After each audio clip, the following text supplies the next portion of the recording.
Welcome back, everybody, to the Astronaut Arcade Podcast, where your space hosts, Andromeda, Ranger, and Cowboy, share stories, tips, and latest information on anything video game related. Today, we're going to change it up a little bit, and we're going to be talking about a party game. This game was released first on Xbox, and you'll probably know what it is as soon as you start listening. But without further ado, let's officially start the countdown to launch. All right, welcome back, everybody. So, we are here again. I think it's episode 4. Is that right, Cowboy? Yeah. All right. What have you guys been doing this week? What's up? You have been playing any new games or just kind of working? I know, Andrew, you've been working a lot, right? Yeah, so, hey guys, it's good to see y'all again. Or I guess voice my opinions to y'all again. So, my week's just been crazy. I worked almost a 15-hour shift at work the other day, and I'll be completely honest, I haven't really touched a video game all week. I think the last time I played a game was it was the week we recorded that Risk of Rain 2. I actually went and played Risk of Rain 2 right after we recorded it because it had been far too long. Got the poison back in your blood? Oh yeah, for sure. What about you, Cowboy? Any new exciting and fun things to bring us? Well, unfortunately, I still only have one arm, so I can't really play video games right now, but been doing a lot of interesting stuff, looking up stuff for the podcast, and actually got D&D after we finish this recording, and I'm excited for that. We're going to be overthrowing a government today, so that's exciting. Yeah, that does Full sound and fun. total anarchy. Oh, Yeah, full and total anarchy. Well, that sounds good.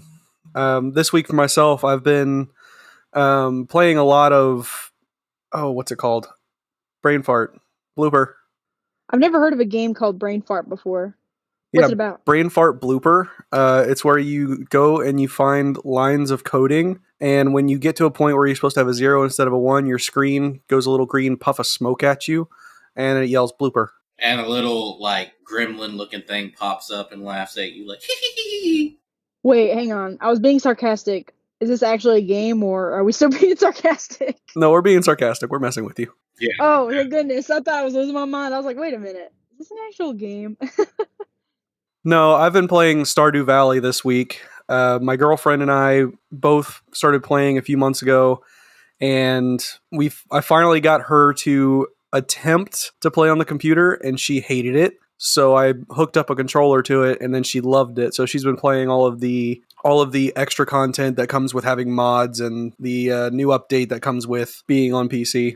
I bought Stardew Valley. I haven't had a chance to play it yet. I got it on my Switch, but I am excited to play that for sure at some point when I have a life again.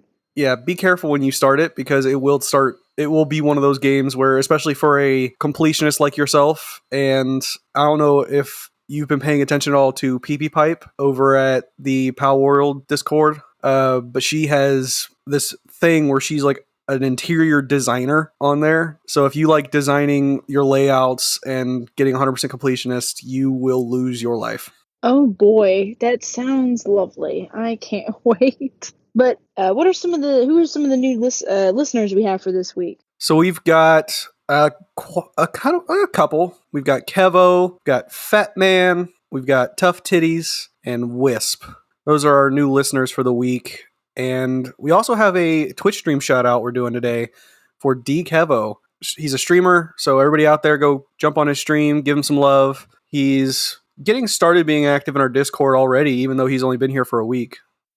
Welcome everybody. It's good to have you guys. And just for you guys who are looking for his Twitch stream, it's spelled capital D E capital K E V O D Kevo. And he's a pretty good dude. I met him over on another server. He's pretty cool. Welcome. It's good to have you, and it's good to have all of our other new listeners. Small but growing family for sure. Yeah. Woo! Whoop whoop.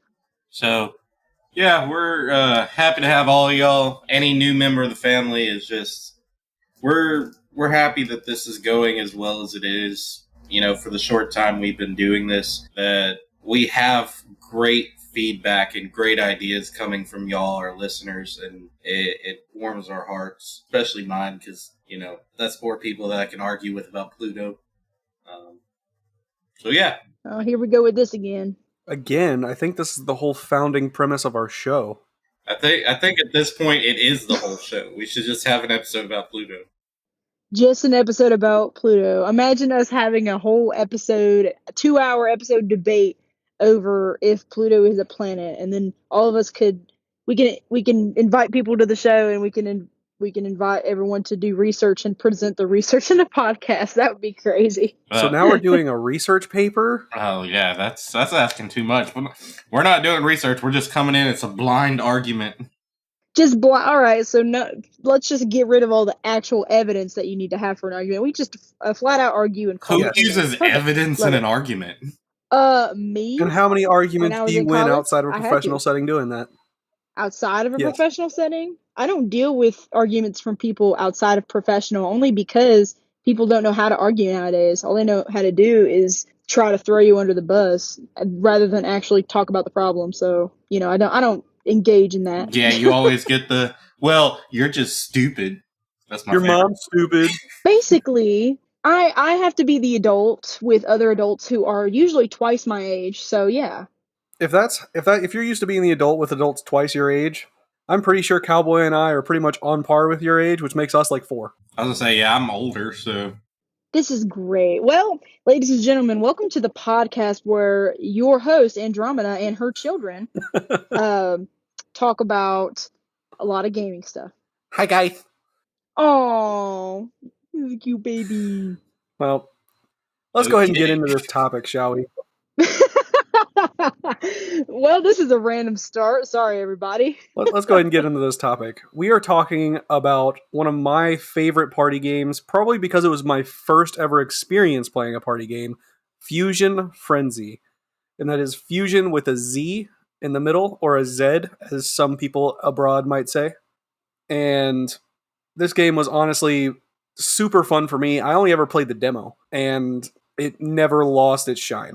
So this was the first game that was finalized as a master release for the original Xbox, and it released on the same day as the console. And the people over at Microsoft decided, okay, cool, we got this company to produce this game for us. We're going to put a demo pre-downloaded on every single Xbox. So if you ever bought an Xbox and you lost your disc or you scratched your disc or anything like that and you didn't have it in there, there'd be this little thing that pop up that allowed you to click on and you play that one game as your demo. It was the whole Uno thing before Uno? Did they leave it off of one console? I think so, yeah. Also, was this on the original Xbox 360? The Which one was original it on? Xbox. Oh, wow, okay. So this is an older one. Came out in 2001. Wow. That's Yeah. out there. So it was a 4-player party game back when consoles couldn't connect a bajillion different controllers, and you could play with 45 different mini games if you had the whole version. I believe it was closer to like 15 that would rotate, maybe 15 or 20 that would rotate if you had played the demo. But outside of that, you could get the whole 45 if you bought the game. And that's just a little slightly on and off topic at the same time. It's interesting, when you think about how old Xbox is now, that they're hitting about 23 years old, almost 24 years old. It's crazy to think that PlayStation turned 30 this year, or is turning 30 this year. That is, it's just crazy. PlayStation being almost 10 years older than the Xbox console in general. Yeah, and that definitely goes to show like how consoles upgraded just in that small amount of time. Because PlayStation 2, I believe, came out in either 2000 or 2001 as well. It came out in 2000 because Final Fantasy X was the first Final Fantasy game on PlayStation 2, and it came out in 2000. Yeah. I actually watched a movie today, like earlier this morning. I watched a movie, and I remember seeing in the movie's called Journey to the Center of the Earth. I don't know if y'all have ever seen it, but in the movie it has this kid, and at some point in the movie he was doing a Google search on a handheld device. It looked like a Switch, but it wasn't a Switch. And this is when I realized how old I am, because I looked, and on the back of the controller thing it said PS2. Now I don't know if it was an actual PS2, but it was like some kind of handheld PS2 device. I don't know why. That just kind of reminded me of that. Never seen it. The PSP. Maybe that's what it was. I thought it was a tube. It was It Maybe probably the was the PSP. PS. it was handheld. It looked like kind of Yeah, like a it's probably the Switch. PlayStation Portable that came out. I believe it came out in between PlayStation 2 and PlayStation 3. It's pretty old too now. Yeah, it did. But That's when Gotcha. Well, Crisis go Core ahead. came out. Crisis Yep, Core. a spin-off of Final Fantasy 7.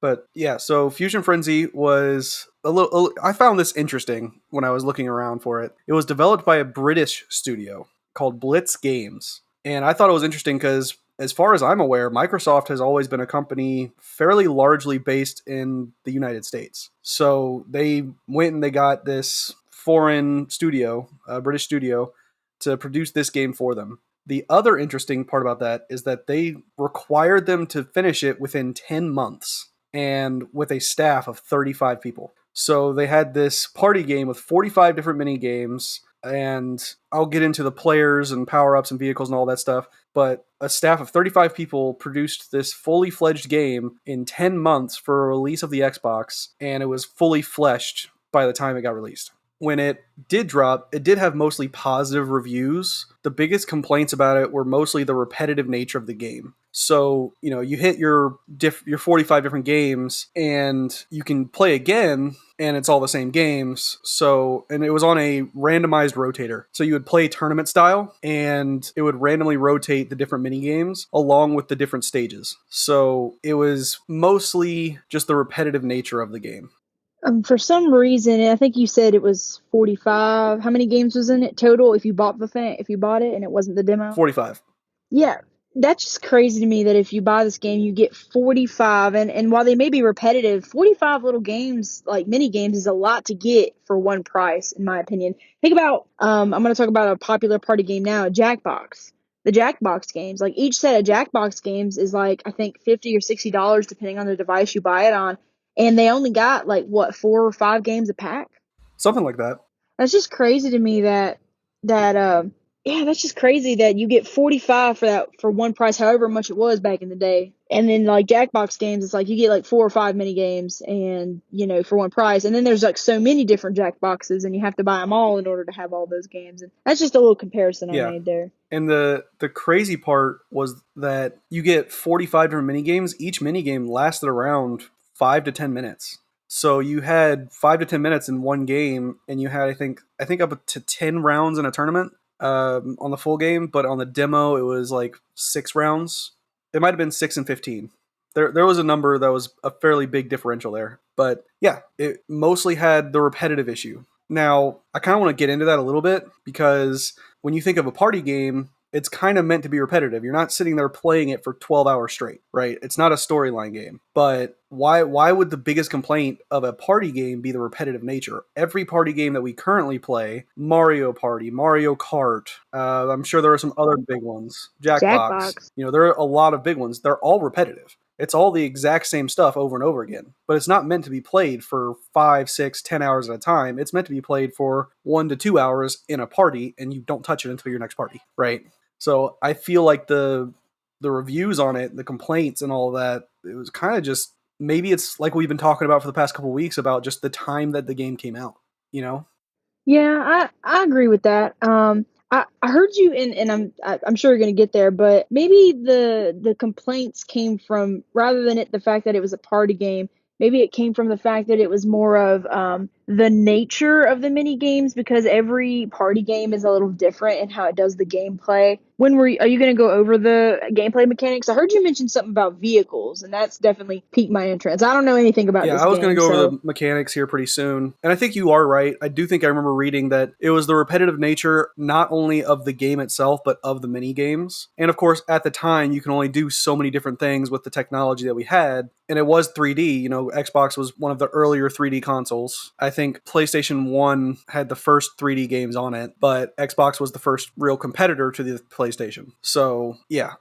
I'm pretty sure it was probably the repetitive nature of the games themselves. But even still, in most mini games we have now, different game types or different mini games or whatever, they all have the same inputs.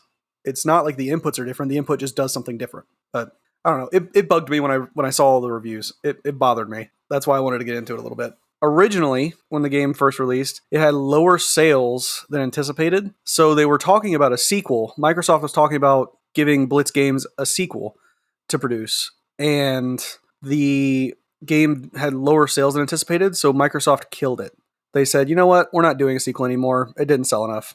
And I I see that from a major company standpoint of we need our price point to be X, and this game had a price point of Y, and it wasn't quite high enough. But I thought that it did really well, and it sold, I believe, anywhere from 120 to 150,000 copies when it released, which we were talking about last week. That was a lot for that time period. Now, eventually, Microsoft did decide to come back with a sequel, but it wasn't until 2007, and they gave it to a different studio.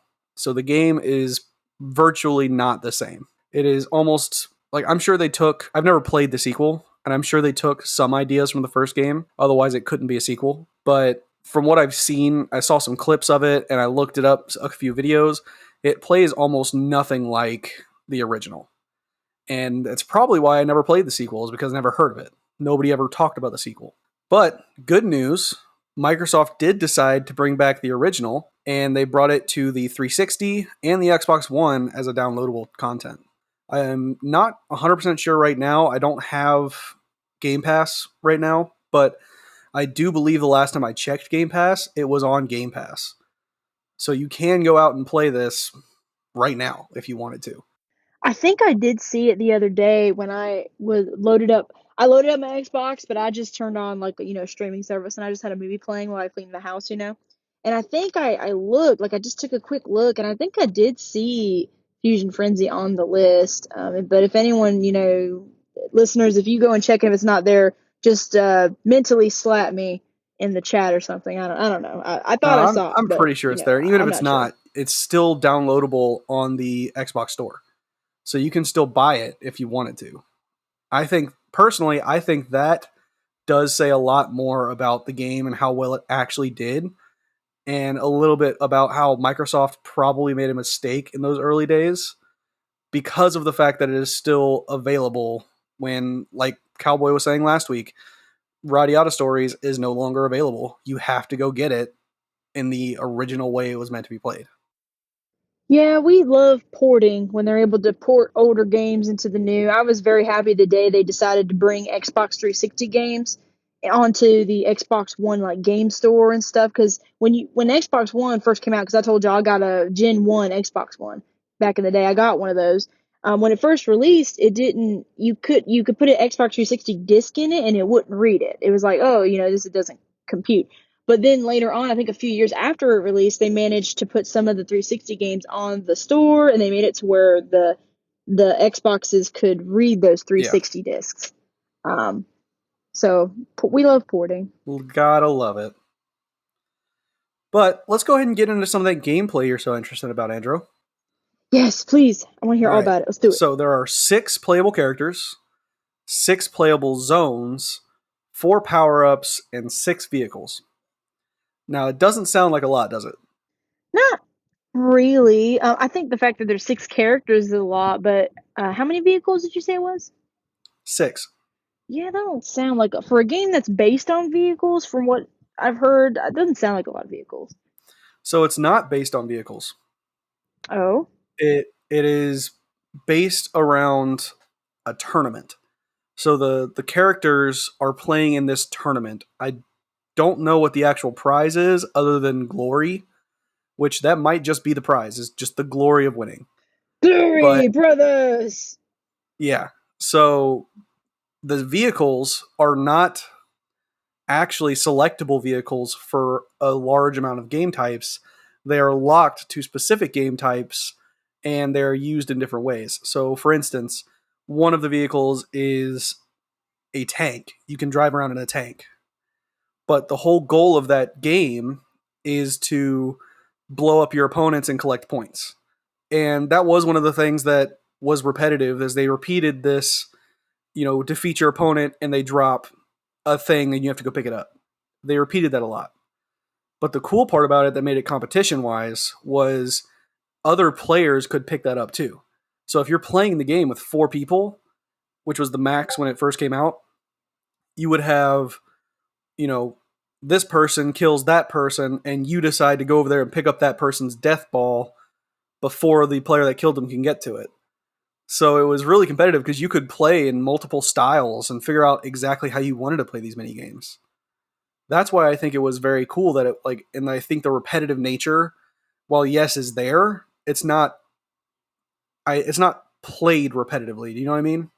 Yeah, that makes sense. It does remind me of Mario Party in a sense. It's not like Yes. Jackbox. It's more like Mario Party from what I'm Yeah. hearing. Yeah, it's definitely more like a Mario Party style game.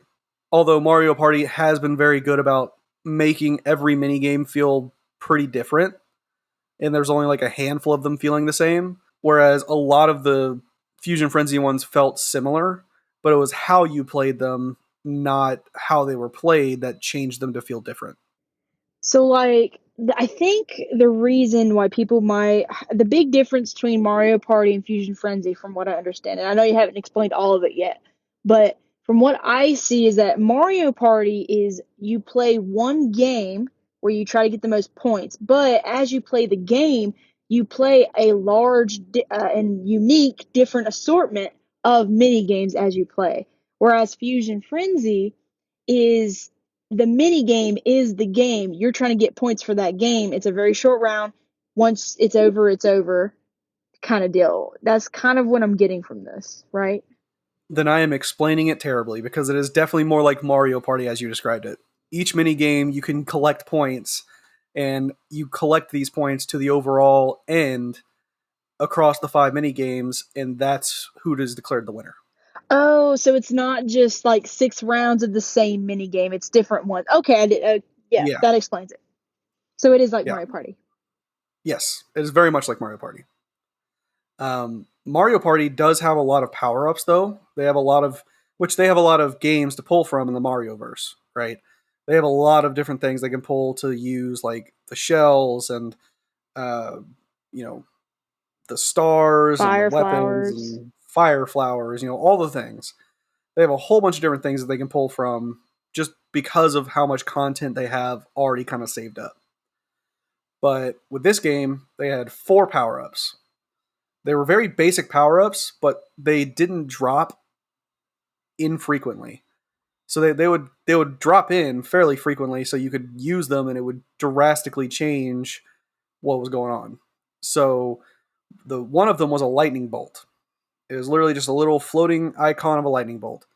You go and you pick it up, and it speeds up either your vehicle or your character by 150%. 150%. Wow, that's a big Yeah, hop there. it's a huge speed boost. So you were normal with everybody else, and all of a sudden you're flying around the map for like 3 seconds. Only 3 seconds? Only? Well, you got to think about it, right? If you are collecting points and stealing points from other players, 3 seconds is a lot of time to make a whole circle of the map. This is starting to sound like a mixture of Super Mario Party and Rocket League. Kinda. This game, it has a lot of those different things. It even looks steampunk style. It is very steampunk in the aesthetic. I know that I need 150% boost. Like, Jesus. Yeah, 150% to what? Oh, as you get older and your body just says, you had your time. You kind of need a boost on Yeah. everything. I mean, yeah, Back my starts back, stops working, arms start my falling off. knees, my bank account. I could use 150% boost and everything. uh, Just an overall booster. if you're in the Discord, y'all would know that I hate coffee. Like, y'all hear me, right? Whenever I do these shows and y'all hear, like, I feel like people always tell me I'm very energetic. I do this without coffee. Like, I would be scary if I was on coffee. Like, it would be bad. Which is why we don't like her most of the time. She is like, Hey, wait, Hey, guys. maybe just like a singular shot of coffee before every episode. I haven't just to been take that the edge off. energetic in 10 years, so I don't know. Here, I will filter my energy through the screen to you, Cowboy. Please take it. No, I don't It's want for it. you. I don't want it. Why? Then I have to move around. That just makes the pain Well, worse. Sorry, Ranger. Go. well, aside from Cowboy's necessary 150% boost across the board, the second power up is the hammer power up. Now, it's not always an actual hammer. Each individual character, and I'll get into what they have here in a minute, but each individual character has a special weapon. There are a few characters that do use a giant hammer, but this weapon is used to squash your opponents, steal some of their points, and in certain game types, so going back to the reference of the tank game, will change how your weapon is handling. So in the tank, obviously you can't. You could get a giant hammer on top of your tank and squish your opponent's tanks. That's not how they decided to play it.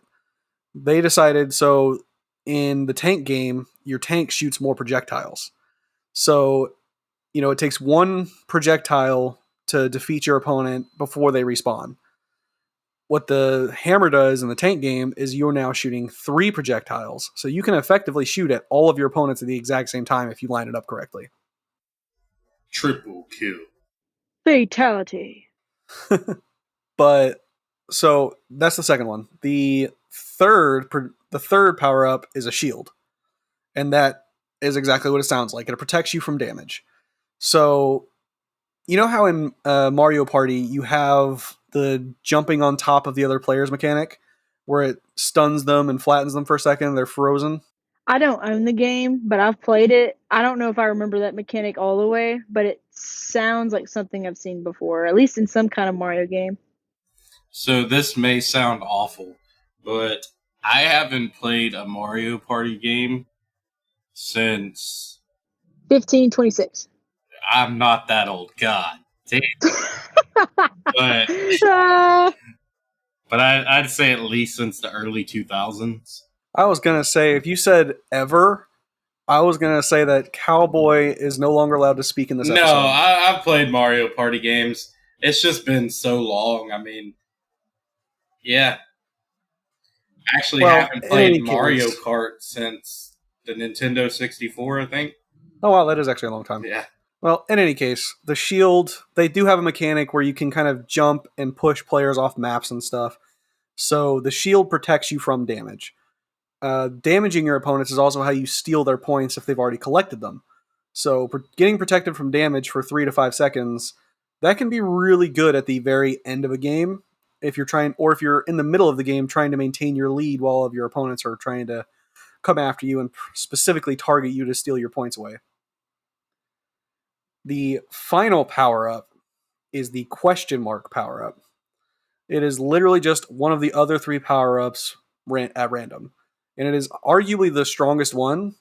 I'm not entirely sure about the coding or exactly how it was meant to be done, but whenever I picked up the random power-up, I would get whatever I needed most at that time. So if I was running away and trying not to get hit because I was in the lead, I'd get a shield. If I was behind, I would get a lightning bolt, and I would speed up and be able to kind of catch up a little bit. If I was kind of in the middle of the pack, I'd get the hammer, and I'd be able to take the lead. So I thought that one was the most powerful. Now, effectively, that means there's only really 3 power-ups. But they don't last very long, and they're very, very useful and impactful in the game and who is winning and who is losing at the time. Outside of that, the 6 playable zones are literally just texture zones where you are playing that game. Kind of like in Risk of Rain, you have the world and there's sectors that look different. It's kind of the exact same thing. There's just 6 different playable sectors, and they really only look different. They have different terrain features. Some have little highs and lows, and some are just kind of a flat little disc. There's one game, I can't remember what it's called right this second, but you are all put into like this hamster ball made out of metal, and you're rolling around trying to shove each other off the map. And so it's literally just a flat circle, a disc that will rotate every once in a while you're trying to get to your opponents and shove them off the map. So how big are these maps? Like if you were to relate this to like another game, like I know Mario Kart has like a battle mode. Like they have the verses with the balloons on the Mario Kart of some kind, the older Mario Karts. Yeah. How big would the maps be? Like if you're going to compare it to that or another game of some kind like that? Have you ever played Super Smash Bros? Yes. So imagine a three-dimensional model of one of the face-off maps. So the final stage map is literally just a flat platform with two small platforms, and that's it. Oh, so is it more of in my head I've been imagining more like Rocket League style, but is it more of like a 2D? No, it is three-dimensional, but it's a small map. There's not a whole lot of extra space. I guess it makes it more competitive that way though. Yeah. And with the cage game, the ring, after a certain amount of time, the outer section drops off and it makes it smaller. And it does it again until there is literally a space only big enough for one cage ball to sit on. And I've gotten it to a point once where we're sitting there spinning around this thing, trying to shove the other person off while not falling off ourselves. And me and this other player were just sitting there rotating on this itty bitty pedestal, essentially, that was only big enough for one of us. And we're just rolling around, rotating on the top of it, probably for a good 60 seconds before one of us lost our mojo and fell. I was really hoping, Andrew, that you would have had time to research or at least known a little bit about this game, mostly because of the names of the different, some of the names of the different mini games. So, like, one we have here is Centrifugal Farce. Ooh, You know, science terms, yes. yeah. It's Let's see, where's centrifugal. That's how you say it. Centrifugal. that's what I said. Centrifugal Farce. You said it kind of weird the first time, but I let it slide. Wow. Don't mess with me about accents. Okay, if we want to start messing with accents, Andrew, you're target number one. I didn't say anything about an accent. I was talking about you just completely saying it wrong. It wasn't even an accent problem. So, Wow. Agree to disagree. Moving on. Another one is Blast Man Standing. I love There's that one. there's Oh, Blast Off, Energy Ball, Falling Star, Jetstream, Misguided Missiles. There's a whole bunch of games on here that are fairly space-ish adjacent themed. Space Tales. But yeah, I was just thinking that was kind of cool and be kind of up your alley just because of the names of the games. did somebody say space? It is the final frontier. So we're gonna go ahead and do one last little bit here, and then we'll have our intermission. I'm just gonna tell you guys real quick about the characters that you can choose from. So first we have Dub. He is a popular DJ in his before he decided to play in this tournament. His main color is green. That is his color scheme, and his weapon of choice is an electric guitar.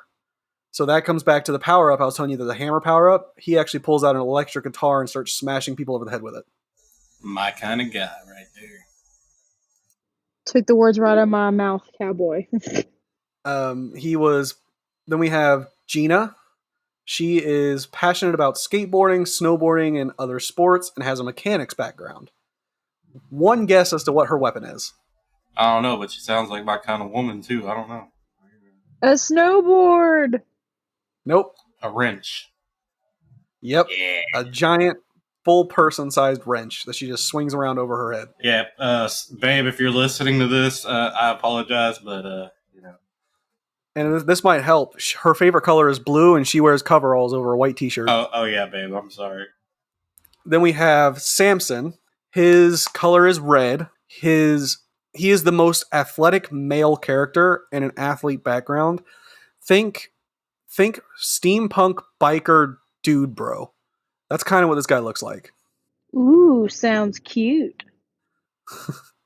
And his weapon of choice is a baseball bat. Oh yeah, zombie apocalypse. That's who I'm choosing right there. Perfect. Is that your new man?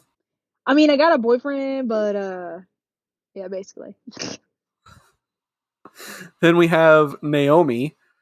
She is a well-known J-pop star in this world. Her color is purple, and her weapon of choice is a sledgehammer. So she's one of those 3 that I was telling you about earlier. They actually, and this might be a time sink, like they just didn't have enough time to complete the full game, so they just gave 3 characters a hammer. But I don't know. I kind of wished that they all had their own really cool specific thing. But yeah, she's a J-pop star.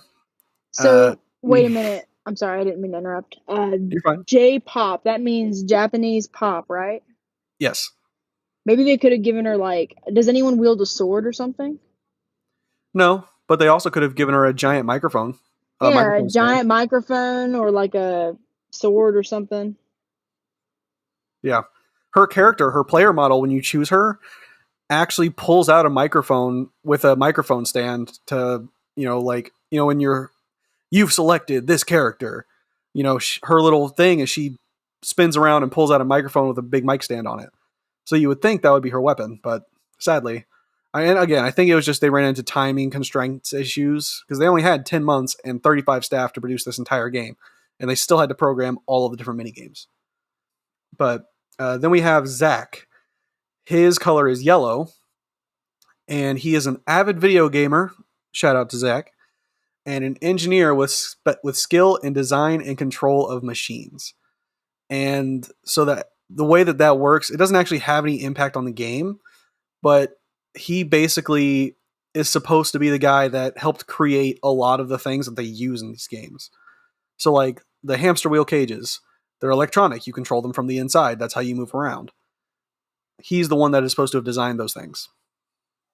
Zach would totally listen to this podcast. Yeah, exactly. That's why I shouted him out, man. Gotta give him love. I think I may be out of the loop. Who's Zach? He's one of the playable characters. Oh, you mean if he was in real life? I thought y'all were actually talking about some kind of real dude named Zach. So, fun fact, the reason why Andromeda is so in love with space is because she spaces out a lot. Hey, I take offense to that statement. Well, this fictional character and playable character known as Zach, his weapon of choice is a sledgehammer. And then lastly, we have Jet. She is a rollerblader and stunt performer, and her color is pink. And her weapon of choice is also a sledgehammer. And really cool, she is married to Zach. So I guess he probably did something to help her performances, or she saw him do some really cool tech stuff, but they hit it off and they got married. And then they joined this tournament and they fight each other all day long. Sounds like a typical marriage right there. I was just about to say it. Gray minds think alike. But that's mostly it. The game really does kind of just have to be it has to be experienced. I think that back when they decided to not do a sequel and it sold lower than when it was projected to sell, they really, really could have given it some more time and given it some more love, and it would have taken off. But while we're going to go ahead and go to intermission right now, and I will post a link in our podcast resources channel to a YouTube playlist for the music from this game. It'll very much help people understand and have that feel of what this game was really kind of how it felt to play it. So we're going to go to intermission. I'll have Cowboy and Andro go ahead and listen to that with me. And then we will come back and we will hit the ending segments of our cast today.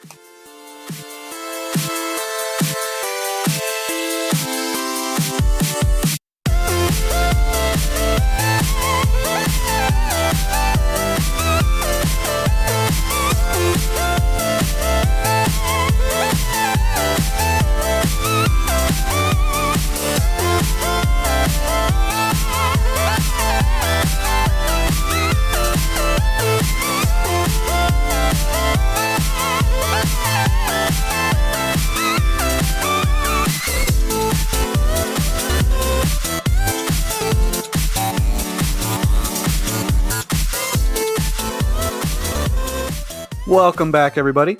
So they just listened to the entirety of the song choices for the game. It did not take us very long because there is a singular song. It is the main theme song. It plays when you open the game, and it plays through the entirety of your character selection process and all of that. But during the actual gameplay, it's toned down quite a bit to be more like background music. So what did you guys think of this experience that you just had? So, if it's okay, I'm gonna start. Me being me, like I like music that's like bouncy and cheerful and all that stuff. When I first heard it, I didn't know that this is the only soundtrack for the game. But when I first heard it and it had that intro, I definitely could hear that steampunk kind of feel in the beginning part of it. Would y'all agree? Steampunky? Yeah, kind of bouncy and like early 90s is what it That's reminded me of. exactly what I was thinking. It reminded me of early '90s. Kind of had a rock but a hip hop vibe at the same time. Um, I liked it. It reminded me of like the intro to like a Blade intro, like what you would hear at one of their raves almost. Yeah. Yeah.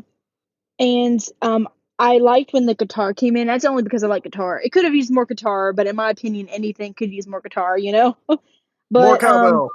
oh yeah, for sure. I really liked it. I literally sat here and when it started like getting, hitting the climax, I was over here dancing.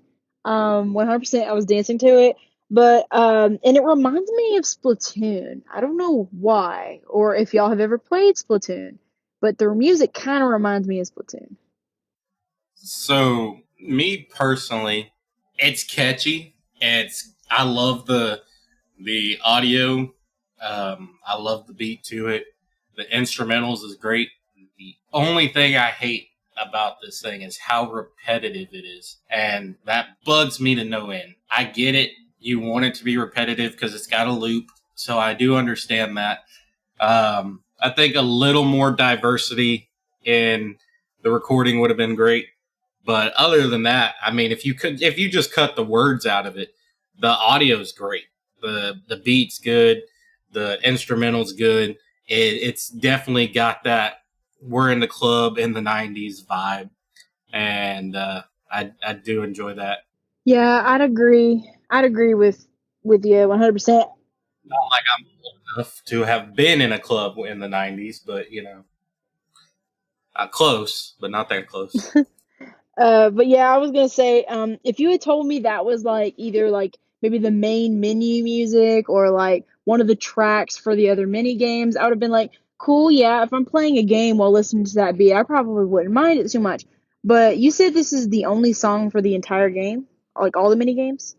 Yeah, if you search on either Google or YouTube, you will search Frenzy soundtrack. It is the only thing that pops up. Wow. Unless my quick link is not working like it's supposed to. One thing though, just because Andromeda said it, you know what I need to add to the soundboard for this thing? Matthew McConaughey saying, wow. Just the way he does. Either that or Owen Wilson's I like that one wow. better. Yeah, we were playing Yeah. we Got to were do playing with one the of them. soundboard a little bit before we started recording, y'all. So that every time Andromeda says wow, I can just hit the button. Feel like this is going to be used against Okay, me at some so point. But anyways, go ahead. I'm a liar. Everybody can call me out on it. Cowboy, do you have a boo in your little soundboard?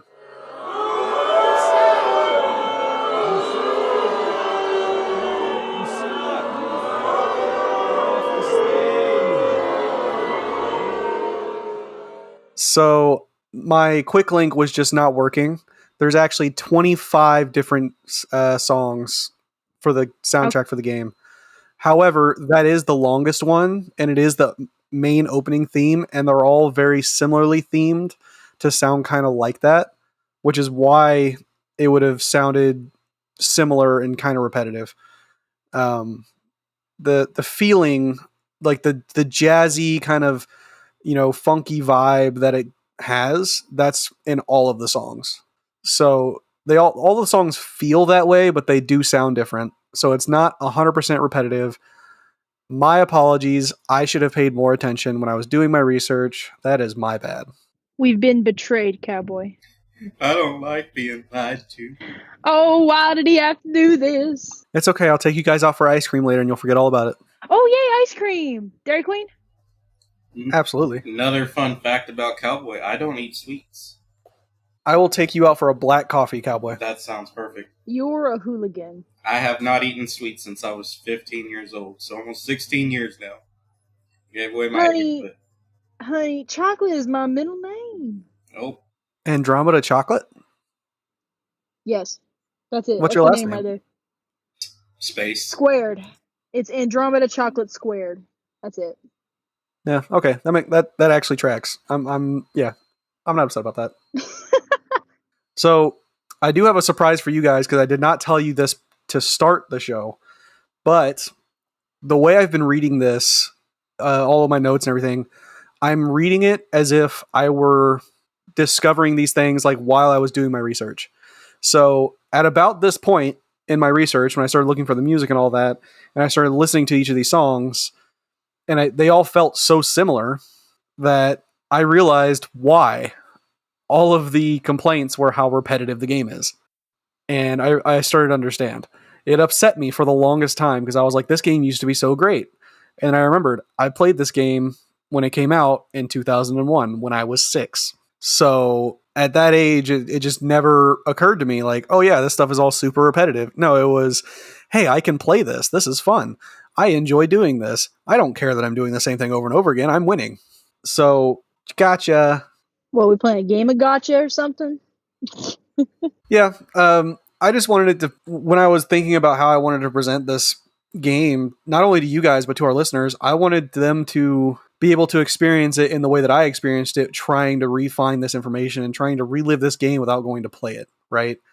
Because like I said earlier, I don't have Game Pass anymore, so I can't just go download it and play it. So I wanted everybody to kind of take the journey with me, so to speak, as I went through and rediscovered all of this information about it.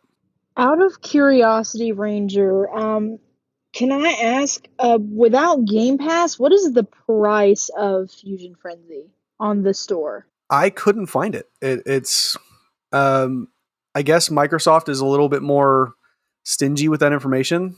I can check again. I might have just not searched it correctly. Huh. I might take a look. Yeah, so I'm looking at it, and it pulls up a couple of different things. Mostly it pulls up the actual hard copies, and they range from $4 to $40. Oh, no, sorry, that's Fusion Frenzy 2. $4 to about $17 for the hard copy of the game. Maybe we can check the actual Xbox, like go to the actual store. Maybe it'll pop up then. Let's see. So, yeah, as far as I can see, it's only available with Game Pass. That's weird. I didn't even know that they did that they made it to where only certain games are available on Game Pass and like you can't buy them separately somewhere else. That's interesting. Never mind, my computer just took a minute to load. You can buy it from the Xbox store for it's normally $10, but as of right now, for the next 2 days, so after this podcast will have released, it is on sale and it's $3.29. Oh wow. So yeah, y'all should if y'all are into party games and have a lot of friends and enough of a life to do so, y'all should go buy it up and go play it. Well, you only need 3 friends. Wow. Wow, there's 3 of us right now. It's as if it was meant to be. 3 other friends because it's a 4-player game. Oh. Hot Death, we're gonna need you to join us, brother. Oh, don't call him out because he will absolutely do it. He will go buy this game and then say, hey, where y'all at? You lied to me. You said you were going to play with me. And now then we will all have to buy it. So I just looked on the Microsoft store and then realized that I was an idiot because one of the first things you just now realized you were an idiot? Okay. Yeah. One of the first things you said is Fusion with a Z, and I'm sitting here searching Fusion, and I'm like, I can't find this game. And I forgot to put the Z. Yep. But yeah, so you can still go get hard copies, and for reasonably not super high prices. Probably because it didn't sell or didn't get a whole lot of love when it first got released. It's not like Pokemon Red, right? If you go try to find a copy of Pokemon Red, if you manage to find one, odds are you're dropping about $200 on it.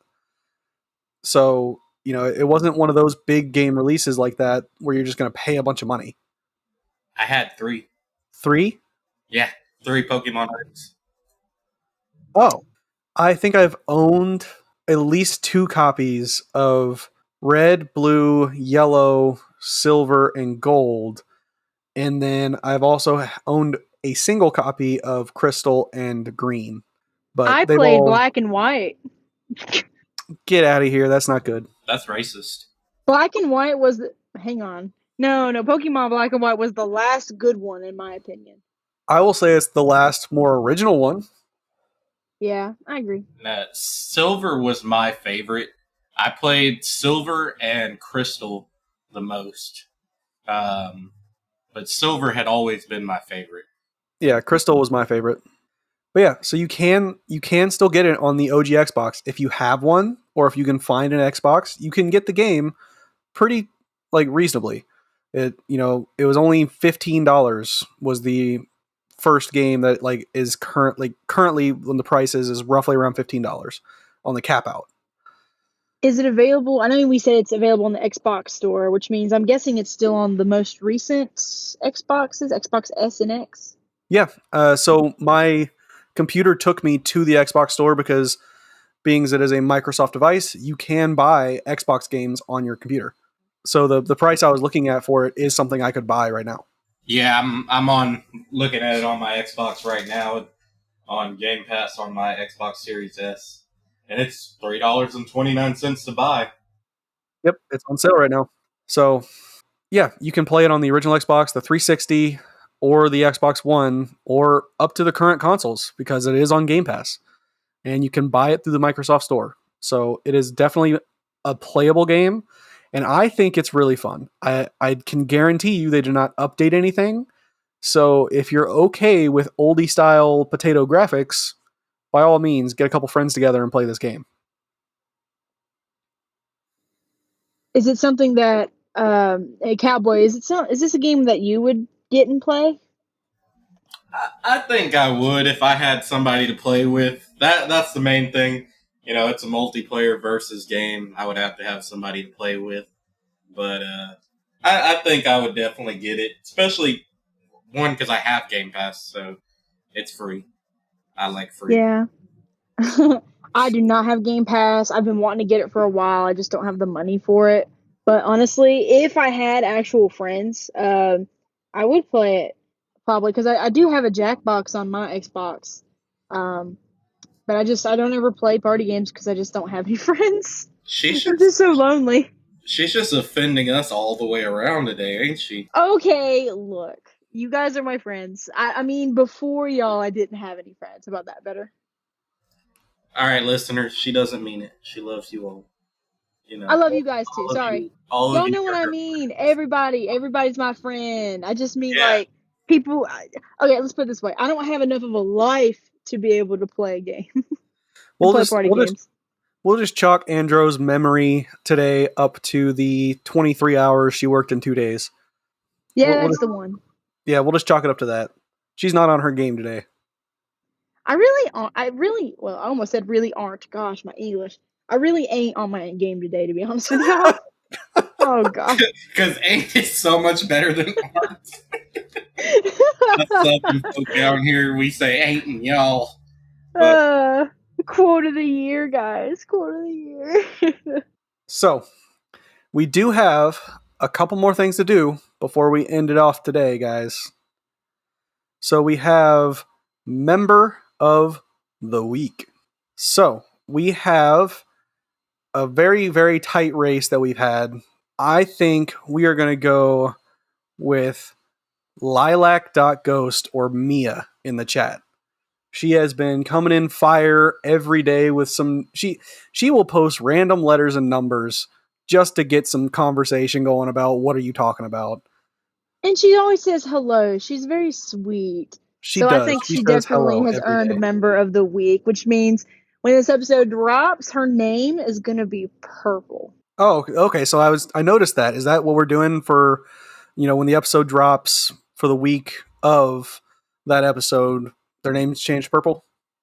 It's definitely up for negotiations. I was just going through the colors and I was looking for one that we weren't using for anything else, and purple was kind of my only option. But here soon, I'm going to be going through and revamping a lot of the Discord, cleaning things up, and making it look more professional. So Cleaning my mess. the colors will definitely change at some point. And as we go and get more things and, move further into this podcast and developing, we'll definitely have a lot more interesting things pop up that we'll be shouting out in these episodes. Yeah. And just remember, guys, you heard it here first. Cowboy is Andro's personal cleaner-upper. This is true. Hey guys, I try my best, but in all honesty, I am very thankful for Cowboy and Ranger.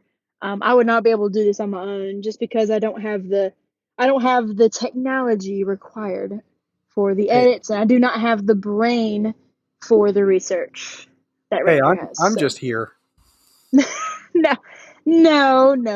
You are a vital part of this family, so yes. Did you hear sarcasm too? It sounded sarcastic. Yeah, I heard a little bit of it. Yeah. That wasn't no. I was being real, guys. Come on. Remember, Cowboy, we're chalking this episode up to the 28 hours she worked in 2 days. Yeah. Whatever y'all say. Did anybody else notice that my number went from 23 to 28? Oh, yeah. Okay, cool. Just making sure. So we've also got our questions for the hosts. So we're going to go ahead and do Kevo, who we shouted out earlier. Go watch his Twitch, guys. Give him some love. We want our community to soar, not just in our personal circle, but all around. So Kevo has asked us, pineapple on pizza? Question mark. Yeah, there's a question mark there. Absolutely. A pineapple on pizza is delicious. It is top tier. If you say it ain't, I'm sorry, but you gotta go. Pineapple on pizza is ultimate. You get sweet, you get savory, you get everything, and it's perfect. So I don't know why people hate on it. I think most people that hate on it just because they're on a bandwagon of haters, and they're probably. I digress. I'm not gonna. So look, Cowboy. Look, it's man, personal. It's personal. I'm somebody who, I don't jump on the bandwagon, but I do try it for myself, and I do, I withhold all judgment until I actually try food for myself. I'll try anything, 100%. I have tried chocolate-covered cricket before, and it's actually not bad. A little bit of crunch, a little bit sweet. It's pretty good. But I gotta tell you, I've tried pineapple on pizza, and, yeah, I got 2 words for you. Nasty and nasty. I can't do it. It just don't. The grease with the sweet. I can't do it, man. I'm just not a fan of pineapple on pizza. That's 3 words. So nasty was 1 word, and then the second nasty was the second word. Count again. But you said nasty and nasty. Because those are my 2 words. You use and to separate 2 nouns, my dude, or adjectives, I guess in this case. And if you want to be technical, that's only 1 word. You just said it twice. All right, Ranger, do you like pineapple on pizza? So, Andro meant to say extra nasty. That's 2 words. But I honestly was one of the bandwagoners for a long time. It just sounded gross, and I didn't want to try it. My girlfriend is vegetarian, so she has very limited options on her pizza toppings, and she doesn't like a lot of the options you can normally put on it, like mushrooms and black olives. She doesn't like those things. Those are nasty too. So she gets pineapple on her pizza. Now, I will say it is better with less tomato sauce. It is much better that way. If you get a pizza and it's one of those really greasy ones, I would say put your own pineapples on it. So if you have a favorite restaurant that you know their pizza is just extra greasy, dab off some of that grease and then add some pineapple. The grease, I will agree, grease on pineapple tastes bad. But if you if you give it a good chance and you take every option to try and make it work, it does work. And I think it can be very good. So I'm going to say 50-50. I'm not on either side. I'm on the fence. It is good on certain pizzas and bad on others. Yeah, I mean, I don't disagree. Like, if you have to take into consideration where you're getting a pizza, if you're just going to, Domino's or Pizza Hut, not knocking either one of those. I eat pizza a lot. But, it's not going to be top tier, as a true traditional Hawaiian pizza. A true Hawaiian pizza is actually delicious. Oh, yeah. Even like a brick oven Hawaiian from a good, expensive pizzeria, it's definitely a difference that you'll notice. But yeah, if you're going and getting a $5, $6 pineapple and ham pizza, I mean, of course you're not going to like it because it tastes like crap. But so does the rest of the pizza. But another one, another interesting one, a weird one that I like that a lot of people would probably think is weird, is really weird. I like beef and spinach pizza. Like a good flatbread with that sounds pretty good. A good layer, not a thick layer, but a good layer of tomato sauce or marinara, lightly cheesed with beef and spinach. It's delicious. I love it. That doesn't sound so bad. I might be willing to try that for sure. But like I said, I will withhold judgment until I actually try it one day. But things like pineapple and tuna, in my opinion, just do not go on a pizza. I've tried it and it just doesn't go together for me. Yeah. Well, that's going to be it for us, guys. We thank all of you for coming back and listening again to all of our shenanigans. We are really appreciative of everybody that's coming in our chats and talking to us about feedback. By all means, if you do not wish your feedback to be public for everybody to see, feel free to DM one of us. That is perfectly fine. We are open to all forms of communication. Andrew, do you have the email address for the show, right? I do. We have an Instagram. I started, I think it's Twitter, but apparently Twitter isn't Twitter anymore. It's called X. I started a hashtag Twitter or X account. And then we also have a Gmail account, and you're more than free to DM one of us or send an email to our Gmail account. It should be, it's very simple, very straightforward. It's astroarcadepodcast@gmail.com. You are more than free to email. I have my notifications on my phone on, so I will get the email, and I usually respond pretty quick. But you guys are more than free to, call us up. We would love to hear y'all's feedback, and we want to give you guys what you guys want. So yeah, do it up. Yeah. So, and we'll definitely put that email somewhere in our Discord, and we'll announce it in the announcements when we do, so that way you guys have that option to interact with us that way. And, just remember, get out there, remind everybody to come listen. And, one of our big things right now that we're working on is we just want to get a big community going. We want to hear from all of you guys. We want to get all of y'all's input and all of y'all's suggestions. So feel free to visit our ideas and suggestions. We love the questions you guys are putting in right now. Keep them coming.